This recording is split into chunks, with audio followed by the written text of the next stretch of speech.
the hospital called and said, or the caseworker said, you can come and get Grace tonight. And so we went to the hospital, and it's funny, I told Gina later, but we could see Gina leaving after a visit, and we kind of hid. I didn't want her to see me. I didn't want to know her. I just didn't want anything to do with her, and we went back, and we got to hold Grace and picked her up, and she was just so little and precious, beautiful child. And so we went home with her, and that was the first day of having an infant again.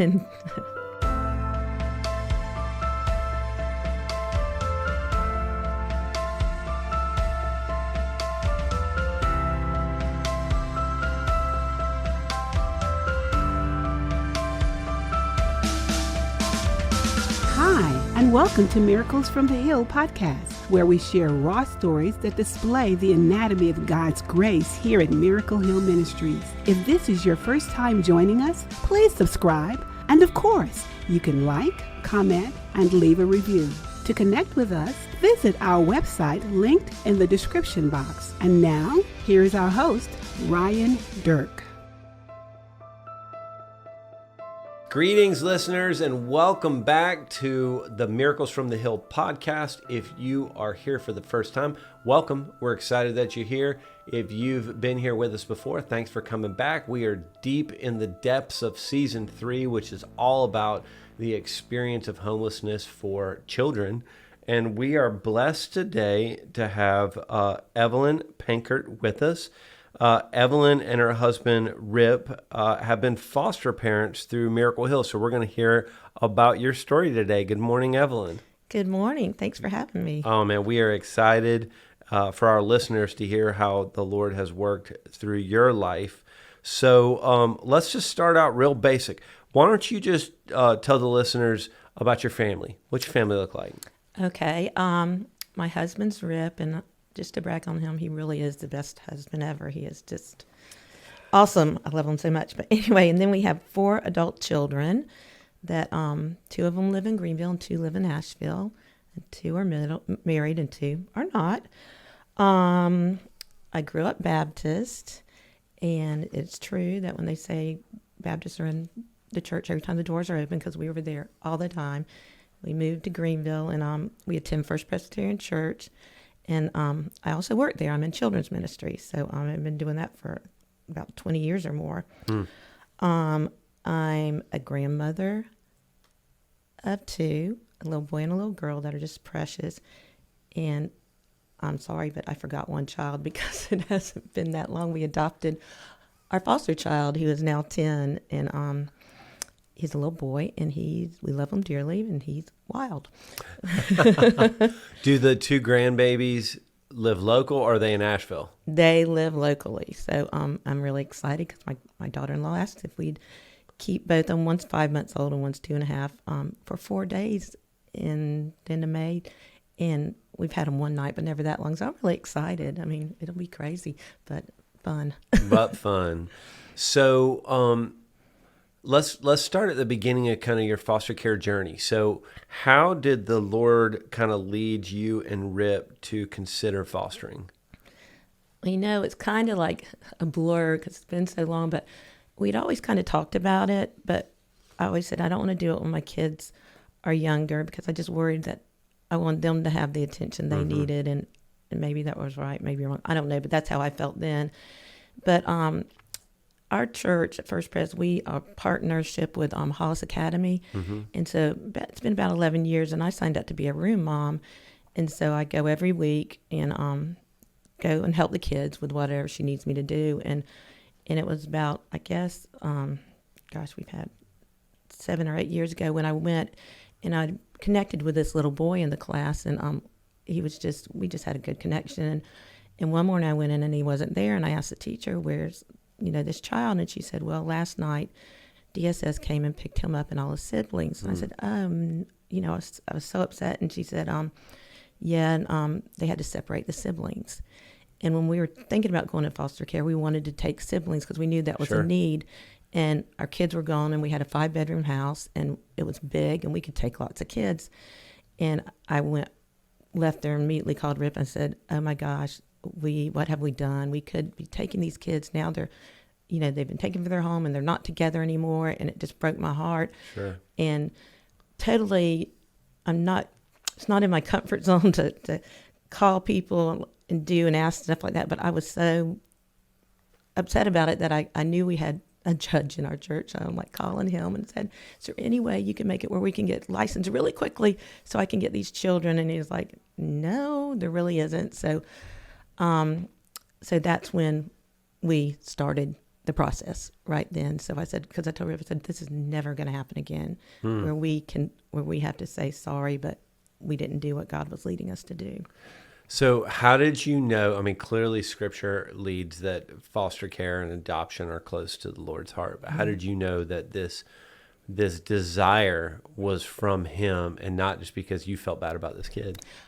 Well, that was hard. I was thinking, is it just me or whatever? Or is this what you want me to do, Lord? And I'm one of these that people have always said, you need the burning bush. You need God right looking at me saying, I want you to do this. And so, we prayed about it and stuff. And I know it had been in our hearts. We were just not listening, and so we really felt like this is where we were being led to do. And it was the right time. I mean, at the church, we're very flexible. So, and I could come and go as I needed. And I had lots of people to help me take care of this child, so these children. So let's just explore that just a little bit deeper. So I say all the time that foster care is not a job, it's a call, right? Mm-hmm. And so you said that you had always thought that. Had you had prior exposure to foster care, or what had put that on your heart, do you think? At first I had to think about it, but it's like about 30 years ago, Rip and I were involved with a nonprofit called Camp Opportunity.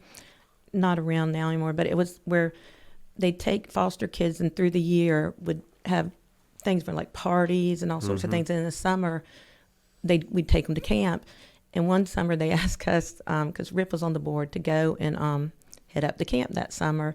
And so we went having no idea what we were doing. And then we got there and we were supposed to be helping, not really in the trenches so much. And whoever it was that was going to take it left. They just left. So it became Rip and me doing it. I mean, we had to cook, with these huge cans of beans and stuff. I didn't, we had to, these kids are kids that have issues too. And like one child we had to send home. Another child got something in their ear. So one of us had to drive them back to Greenville and go to a friend that was a doctor to pull this huge bug out of his ear. Ugh. Yeah, it was pretty, but it was a great experience. I mean, the kids just thrived, So that was our first experience. And then we helped with that for years, but never anything other than babysitting. It was like a little still small voice back there in the back of your head, and you knew these kids. So why Miracle Hill?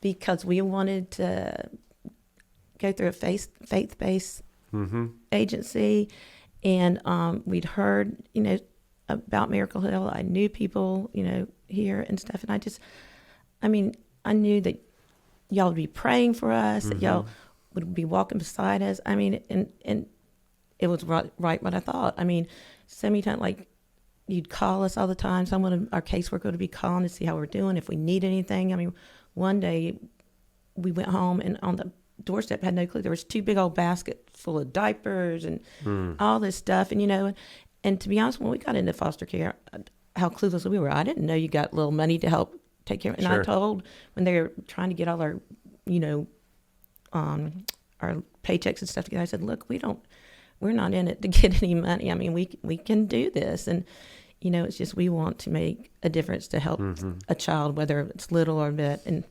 so. There's a whole episode in the idea of how closely Miracle Hill's worked with First Pres over the years, and how we've had this partnership where we know each other. I think that First Pres is one of our longest standing church partners for many, many, many decades. Okay, so you pick Miracle Hill. What does the licensing process look for you guys? And then lead kind of into, first kid shows up at your house. Okay. I'll tell you, the licensing process was not what I thought. It was very overwhelming. I mean, Jane was our licensing person. And bless her heart, she probably thought, what had she gotten into? But she came over, gave us all these forms, said they had to be done. And we're kind of like, especially me, a procrastinator. So we would draw it out, when she called and said, I really need these forms. I said, we're getting there, I promise you. And then finally she called and she said, you've got till the end of the month to get this in, or you're going to have to start the process all over again. So I looked at Rip, and that lit a fire under us real quick. And so we rushed to get it. We only had a little bit left to do, but we just took our time. So we got that turned in right away. And when I went to the classes, the 2-day class you have to go to, which we enjoyed, they asked to write down what kind of kids you want and all that kind of stuff, ages. And we put down we wanted elementary school kids and that we could take up to 3. I think we were licensed for. We were going to be licensed for.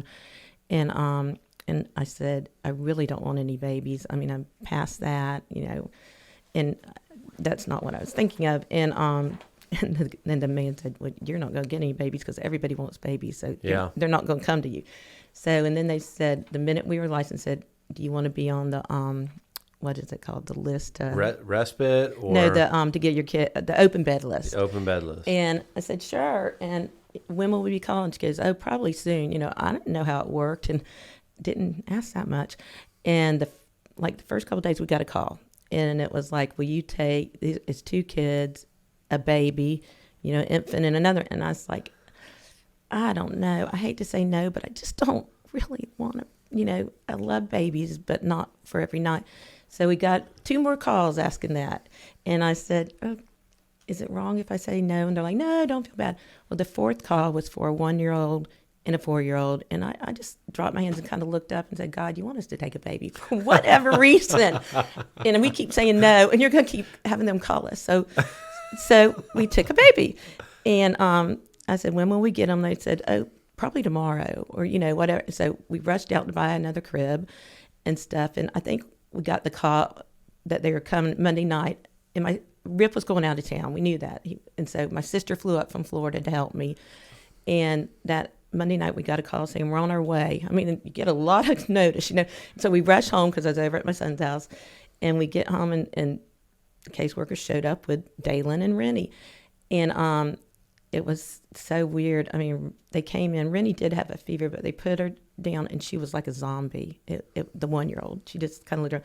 Then you have Dalen, and he was the wild man running through, going through the cupboards. And I'm like, what have I done? And so, and they both were sick the first couple of days. But, man, it was like the minute we got them, the next day it was like Pendleton place, everywhere to go, all that you had to have done in a couple of days. So it was a whirlwind.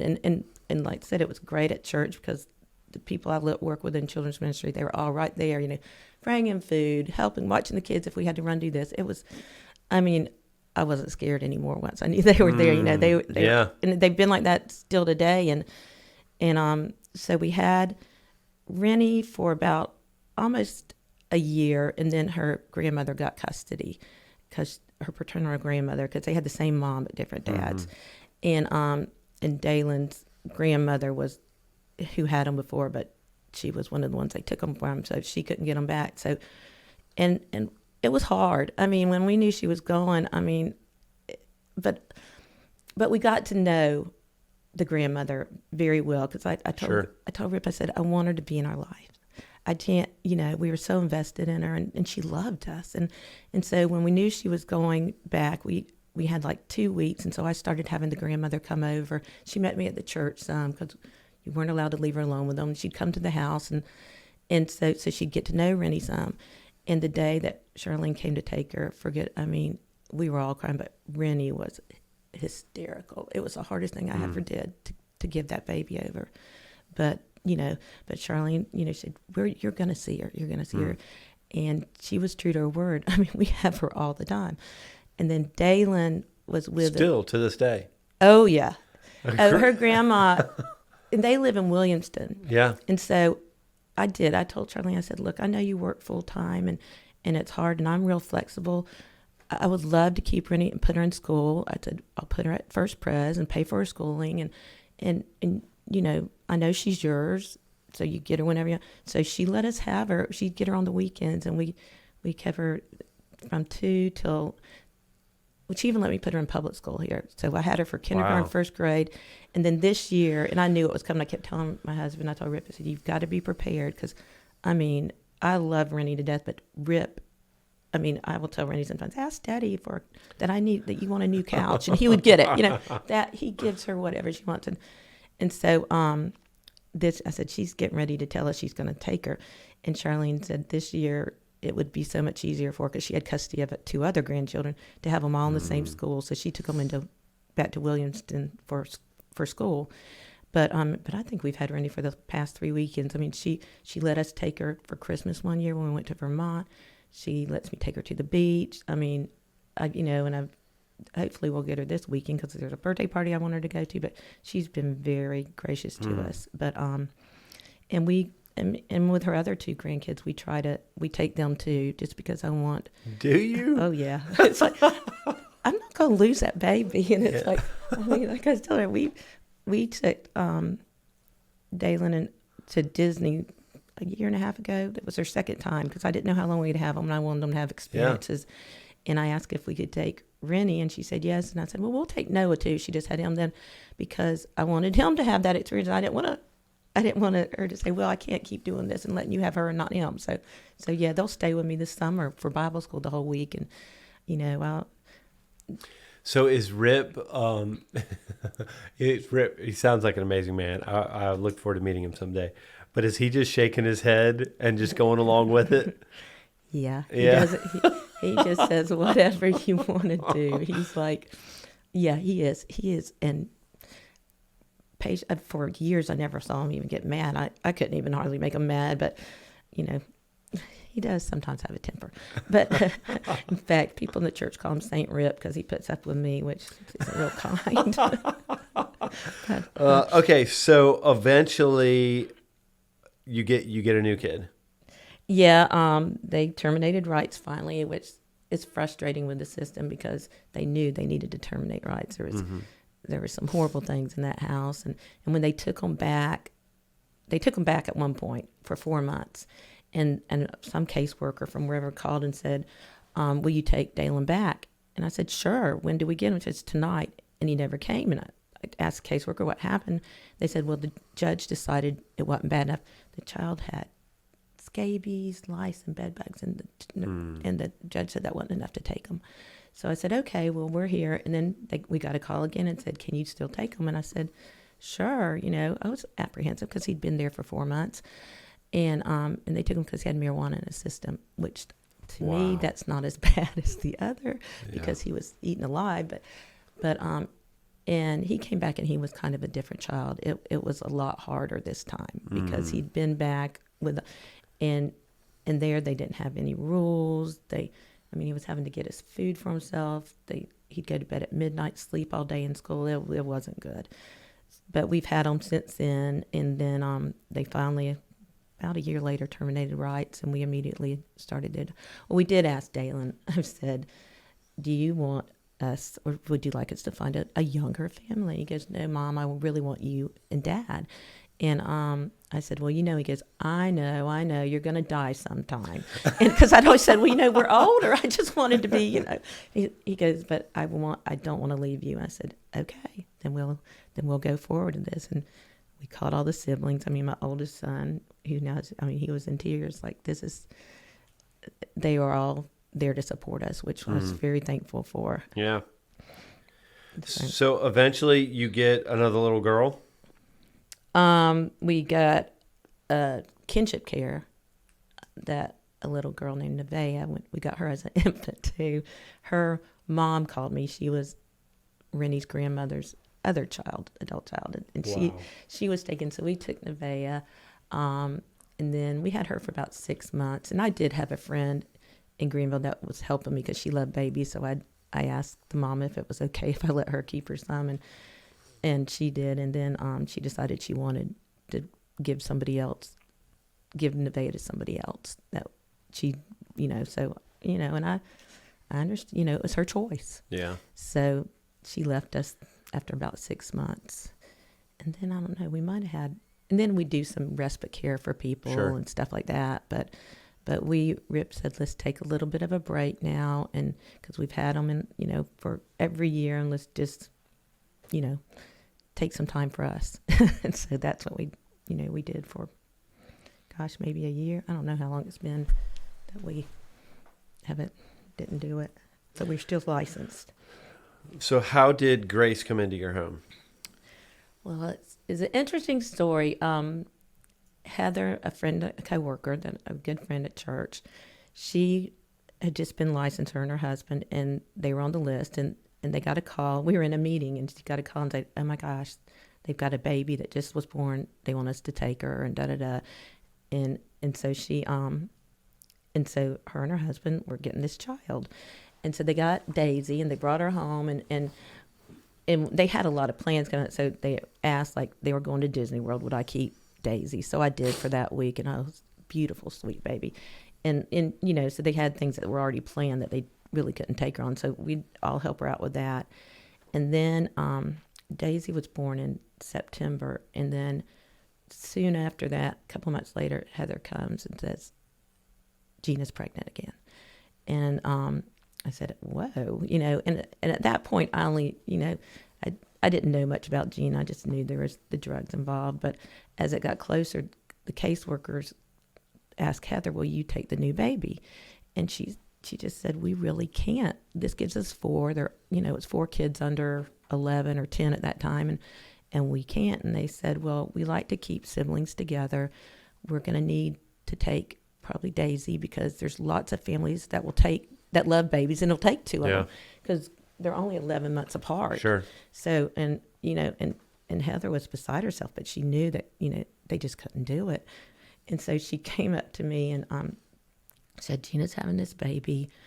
They're not going to let us keep Daisy if we don't take Grace. But we didn't know she was Grace at that time. But would you take her? Because I asked if we could at least make it with somebody where they'd see each other all the time. And since we're here every day together, they said, okay. And said, would you take her?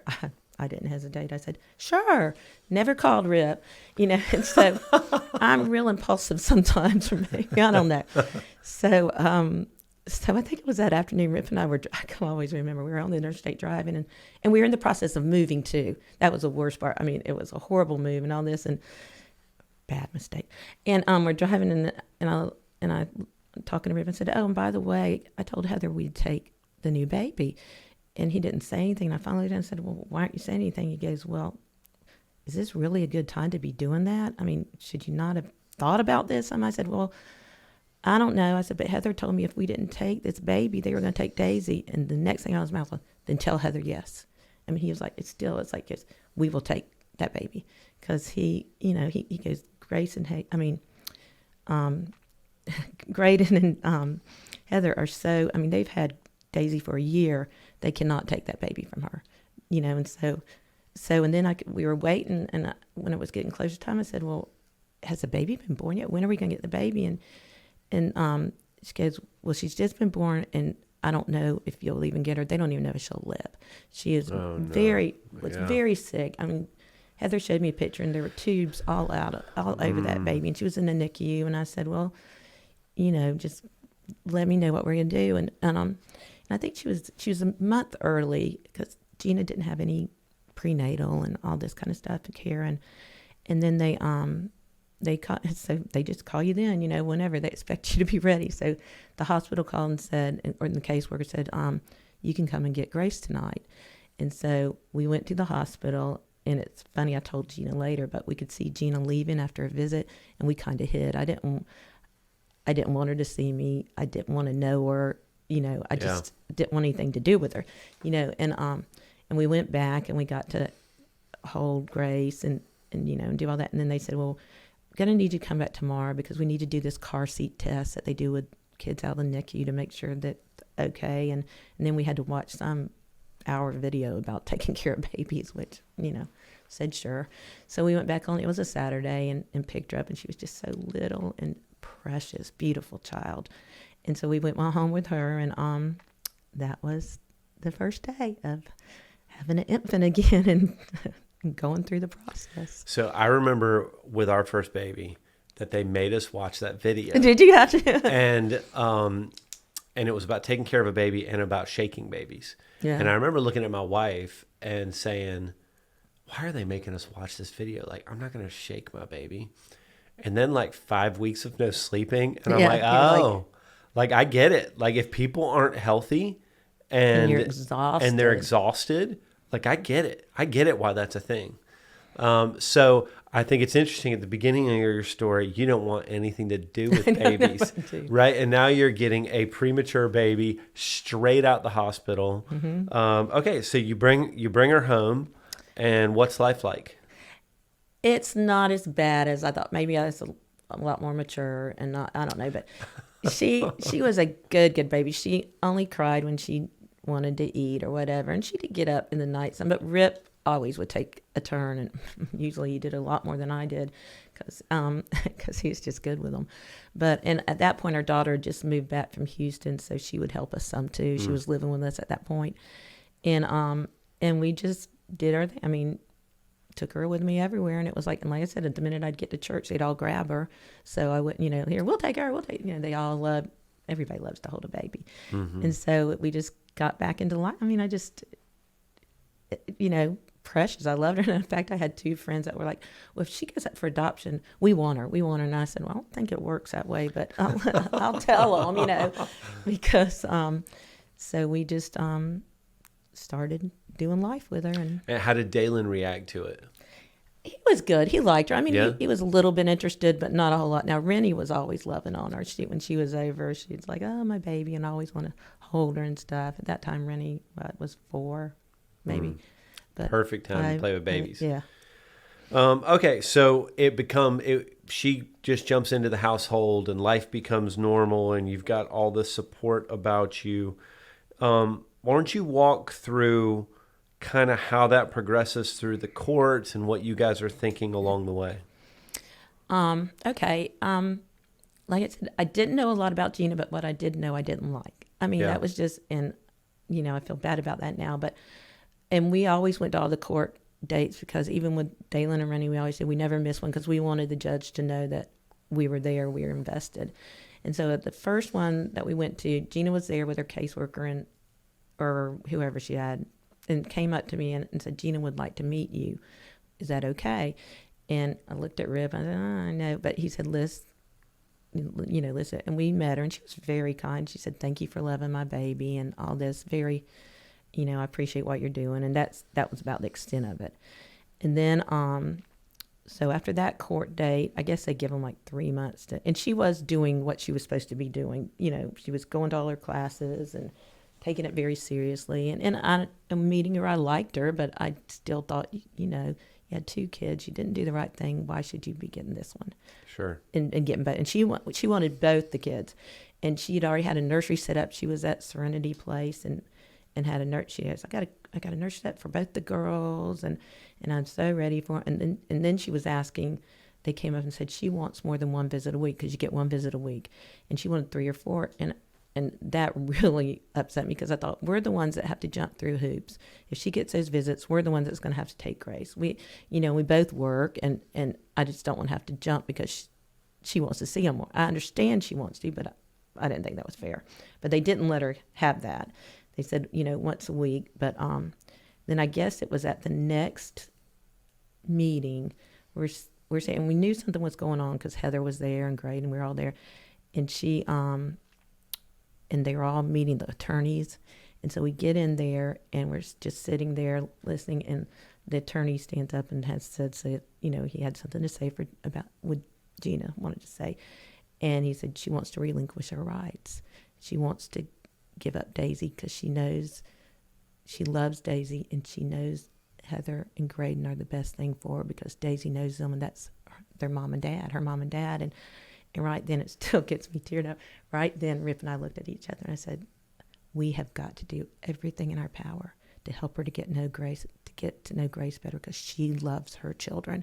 When I realized that she really loved her children, and I could tell, I knew it was our job to help her because who am I to judge, and God knows her heart, and if it didn't work, it wasn't supposed to, but I was going to do everything I could. And so I guess in couple days later, when she had her visit, the caseworker came and got her from the church. And when she brought her back, I said, do you think Gina would be open to seeing Grace more? Because I'm going to go on the assumption that she's going to get her back, and I want her to know her baby, and I'm willing to meet with her. And she said, I'm pretty sure she will, but I'll call you. And so she said, yes, Gina would love to meet with her. So I contacted her, and we had a long talk. And then at that point, we were renting a place downtown that had McPherson Park right down the way. And so I said, well, why don't we start meeting there at the park? And I said, what day? She goes, you tell me, and I'll be there. So we would meet there. And the first time we went there, I remember, going up and really talking to her. And she said, can I hold her? And I said, Gina, she's your baby. Of course you can. I mean, that just broke my heart. I mean, I'm just loving on her till you can get her. But yes, you can hold her, And so she did that. And then, like Dalen was in therapy at that time at a place. I said, look, we're going to therapy. We just sit there. If you want to, you come and so she'd come to every therapy and sit outside with, anytime I said, you want to see her, she would come. She never said, I'm tired or whatever. She wanted to be with that baby. And I was very impressed. And then she'd tell me what she's doing. She'd been going to these classes. She got a job, and she's still with that job and is killing it. I mean, they love her there. They give her bonuses all the time. I mean, I'm so proud of her. And she only wants she'd go with me to doctor's appointments with Grace, because Grace had a ton. She had an infectious disease doctor, a gastro doctor, a pediatrician, and all we did was go to the doctors. And she was always there to hear what was going on, ask questions. And and then we got to know her so much, because she'd come and she'd be visiting with Grace and say, well, we're going to walk over here for dinner. You want to go with us? And she'd go to dinner. And then after church, I'd call and say, we're going to lunch. You want to meet us for lunch? She'd meet us for lunch. And then we knew the judge was going to decide at the next hearing, which was going to be in May. So before that, it was Easter. And so I said, you want to come to Easter at our house? And she came. I mean, she just gradually became a part of our family. You started fostering her too. Oh gosh, we love her. And so, my family embraced her, that my sister and her, everybody, just loved her. And so, so she did. And then we went in May to court, and she was so nervous. I said, you got this, girl. And the judge was talking to her and said, did anybody want to speak? And talking about not being in my comfort zone. But I said, I just stood up and said, I would like to, And so he said, what do you want? I said, she deserves her baby back. I said, she is a different person. And, we got to God a second chances. She deserves this. And Rip and I would like to see her reunited with Grace. And so, the judge said, young lady, said, I never see things like this where they want to get the baby back. And said, I hope you realize how lucky you are and that you keep this up, because you're doing a great job. And he made the decision then to give her back that day. And so we just told Grace, I keep saying Grace, I'm sorry, told Gina, I'll meet you at your house. I'm going to go pick up Grace at the church where she was, and I'll bring her to you now so you can have her now. She didn't want to wait. She wanted her. And so I just went and picked up Grace and went over there to her house, because I'd been over to her house a few times at Serenity Place and sat with her. And I'd already talked to First Steps and all that. She had could tell she wasn't developing like she should be. So we already had met with them, and so she had already started therapy, and the therapist was there when I got there. And but that was the big start of her relationship. So, man, I want to go back to the court time where she gave up Daisy. So I can't help but think about the story in the Bible of the two ladies fighting over the baby. Right? Yeah, that's true. And the question is, well, we'll cut the baby in half, and you each get half, and the mother sacrifices the baby, right? Yeah. Like, that is how love is determined, and it's the exact same way that God showed you. It makes me emotional that this woman deeply loved her children. Gosh, and was so cool, because I didn't even was willing to sacrifice that. a baby for what was best for the baby. Man, that's powerful. And the Lord shifts your heart as a result of it, right? Like shows you a different version of this human. I think that when you express distrust or uneasiness about meeting her or seeing her or hiding in the bushes at the hospital, like I think everybody probably struggles with that, right? Like in your mind, you're defending the child. Yeah. Right? Like, and this person has done something, egregious that has caused them to lose custody. And so you're going to defend the kid. But in that moment, the Lord showed you her mother's heart. He really did. Because, it was just instantaneously. And I was like going, yeah. And I'm glad you said that because I hadn't even put that, thought about that but it is true. She loved Daisy so much and she still does. And Heather and her have a relationship, but it's taken a little bit of time, because they have Daisy, and she wants to see her more. And I told Gina, I said, you got to give her time, but Heather will send her pictures and she'll see her when she comes to church sometimes. And she'll send her some of Daisy's clothes and tell her what she's doing. So they're getting there, and it's just, and I tell her all the time, Heather, she's a changed person. She was in a bad situation. She was married with this guy that was just no good. Yeah. And she had no one else. Her family's in California. She's not close to them at all. She has an aunt in Greenville, but I don't think they were very close. And basically, we became her family. Yeah. And there again, telling you how I am, I didn't want to lose Grace. Yeah. I wanted to be in her life. She was now ours, and we love her. I just wanted to be a grandma, not a mother to her, and we love her dearly. So you go pick up Grace to take her to Gina. Like emotionally walk me through that. Like you've seen this change in Gina, so there at some point you're happy about that. I'm very happy. But you're also letting go of this child that you've had since the day that it left the hospital. Walk us through that. Well, I wasn't sad like I thought I'd be, like when I lost Rennie, because I knew I wouldn't have her.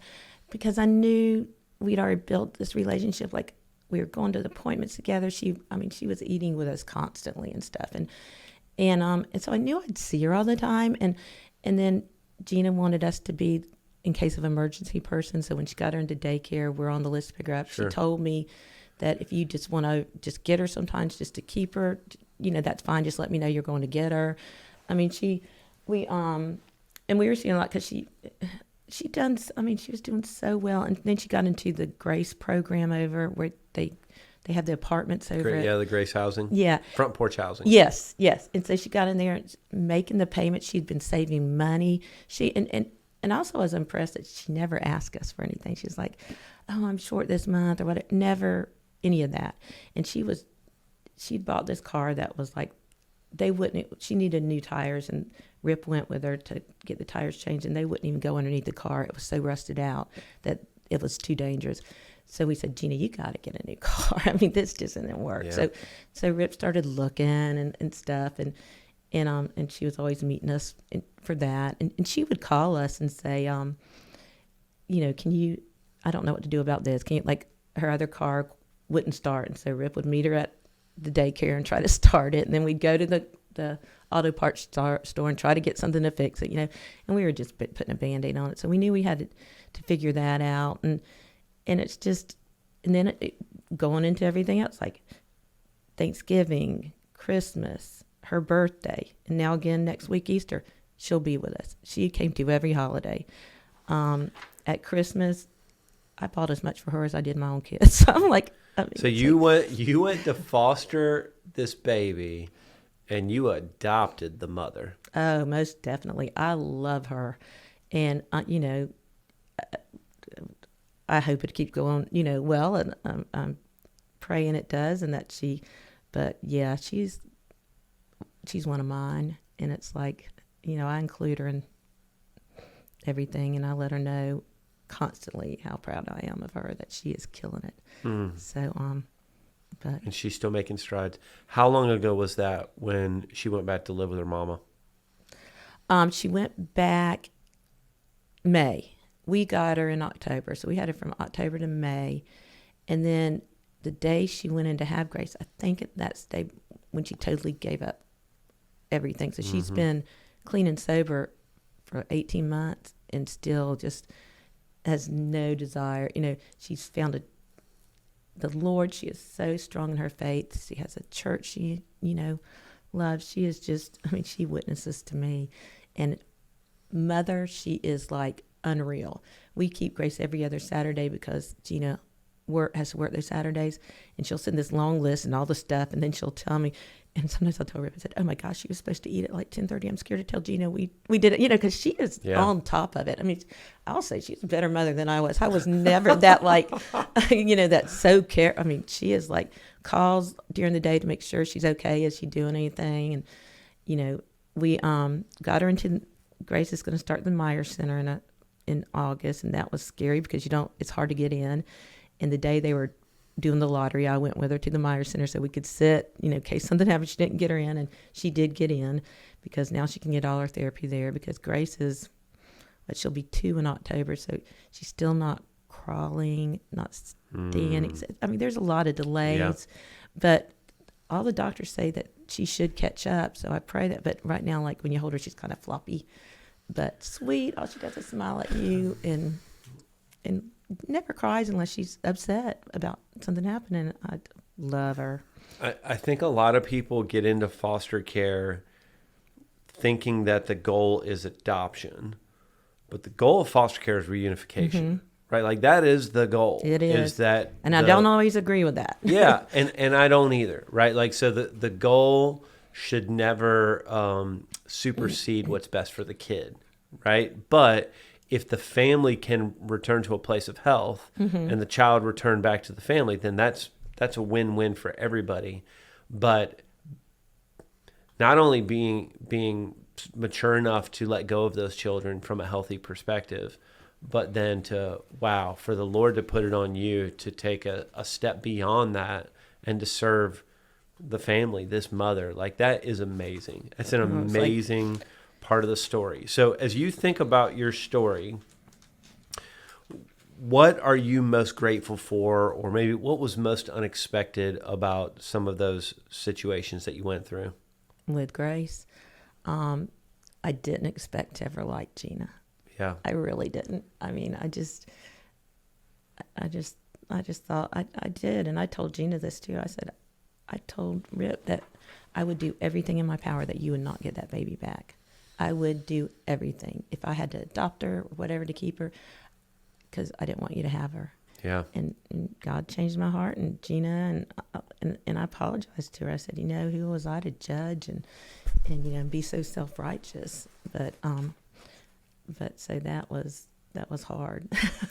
So there's people that are going to listen to this. This is kind of like my last question. There's people that are going to listen to this and they feel that still small voice, that gentle tug towards foster care. What do you think is most important about your story for them to consider before they make a decision about foster care? Well, I understand so many people have said, I'm so impressed. I don't know how you do it because I can't give them back or whatever. And we knew going in that would be hard. Mm-hmm. In fact, that's why I kind of started getting to know Grandma so much, because I didn't want to lose her.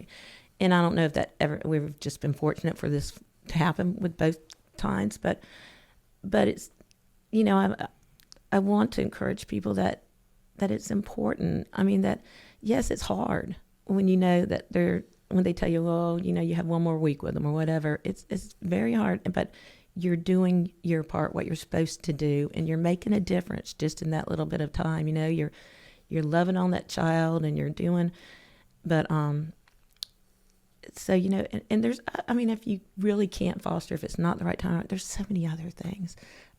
Take a meal, or buy some diapers. Goodness knows these kids go through diapers. And, there's so many, pray, that's like, and ask for help. There's always, I don't know, it's just. So, there's obvious scriptures that people go to when they talk about foster care, right? Whatever you've done unto the least of these, mm-hmm. right? Love God, love your neighbor. But the one that's been impressed on me recently, and your story just is such a good example of it, is out of Galatians, and it's bear one another's burdens and so fulfill the law of Christ. Mm-hmm. So, man, you are bearing this baby, right? You're bearing this burden for Gina, right? And while you're doing that, your church is holding your arms up, is bearing that burden with you, and your children, and then now, your family tree hasn't just added a piece of fruit in Dalen, but it's added whole branches, right? Like you've taken branches from other people's trees and put them into yours. And if that's not a picture of God's kingdom and bearing each other's burdens, I don't know what is. Yeah, it's like, it's wild. It's been a wild ride, and it's like, and that's why I told Rip, I said, maybe we better wait a little bit because we're gonna go broke. It's like we love them. I love them, but I just want to. I want to give them everything I can because I feel like especially when we got Dalen and stuff, they were older, and I wanted them to have some experiences.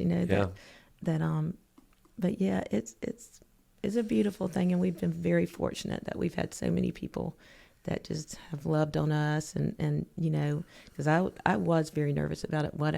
And I don't like to ask for help. I just don't, and I had to start taking help. It's Sure. like and letting people bear the burden. Yes, because they'd come and say, "I said you don't have to. Don't worry about. We want to." It's like because I just But do you want another lasagna casserole on your doorstep? Yes. Yes, we do. Thank you so much for coming on, for sharing your story. Thank you for being obedient to God's call on your life. Would you honor us and close and pray for, the families that hear your story and may hear the Lord telling them to consider foster care?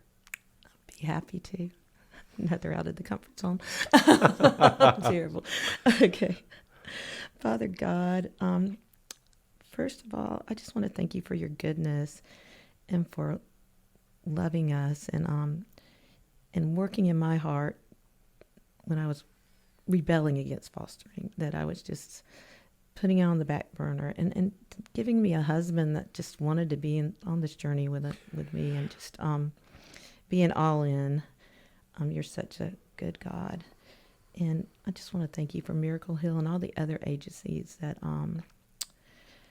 just take this on and love these children and want to do what's best for them and encourage all these foster parents and walk right alongside with them. And I'm just so thankful for that. I've had caseworkers that have called and prayed with me and asked what they can do for me and just know how sincere they are and how they just want us, to work, want this to work. And I just pray that you touch people's hearts, that they will, if they're on the fence about fostering, that they will look at them and they'll see that they're making such a difference in these kids' lives, that they can do it. And yes, it is hard when you have to give them up, and it's the thing I always worried about most, but you do get through it, and you do know that you've made a difference and that they're in a better place, and that there's people out there that will make sure they're okay.